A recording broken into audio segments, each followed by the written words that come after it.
1400 টাকা পুতুল রেখে মনে করে যে দোকানে কিনি না রেখে দিয়েছি।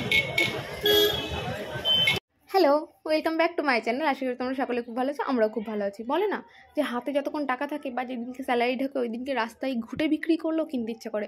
আর তার সবথেকে বড় প্রমাণ হচ্ছে আমি আর আমার বান্ধবী।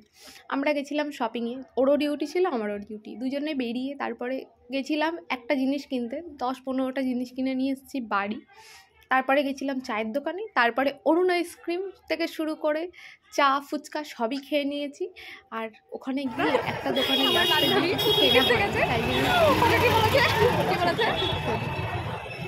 কিছু নেয়নি বলে বল কি বলে আমি বলবো না, আমার বল প্লিজ।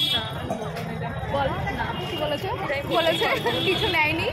ওকে বলছে যে শুধু নিলে না বলছে কি বললে জানো, শুধু গল্পটাই করতে আসলো, ওর খুব গায়ে লাগাতে বলতে আমি ওই দোকানে যাবো। কিন্তু নেক্সট দিন ওকে ওই দোকানেই যেতাম। আমি যাবো। ধর এমন কিছু দরকার ওর আমার কাছে ওর দোকানে যা দরকার আছে সব পাঁচ দোকানে পেয়ে যাবো, ওর দোকানে সেরকম কিছু নেই। 1400 টাকা পুতুল রেখে মনে করে যে দোকানে কিনি না রেখে দিয়েছি। কিন্তু ব্যাপারটা হচ্ছে আমাদের দুজনে চোখ মুখে প্রিয়া। 8 ঘন্টা, আমি তো আজকে 9 ঘন্টায় ডিউটি করেছি, তারপরেও এনার্জি। আমরা এরকমই খারাপ হয়ে যাচ্ছি দেখতে। এটা পছন্দ হয়েছে কিনে দে ভাই। আমি বলি কত প্রাইস আছে? এটা কি মিউজিক সিস্টেম না এটা মিউজিক সিস্টেম?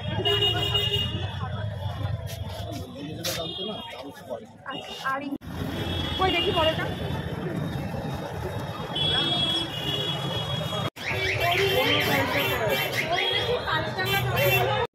কিন্তু ব্যাপারটা যদি একবারে সব শেষ করিস না, পরের মাসে মাইনাটা ঢোক তারপরে কিনবি। বল না, এটা একটু বেশি বড় হয়ে যাচ্ছে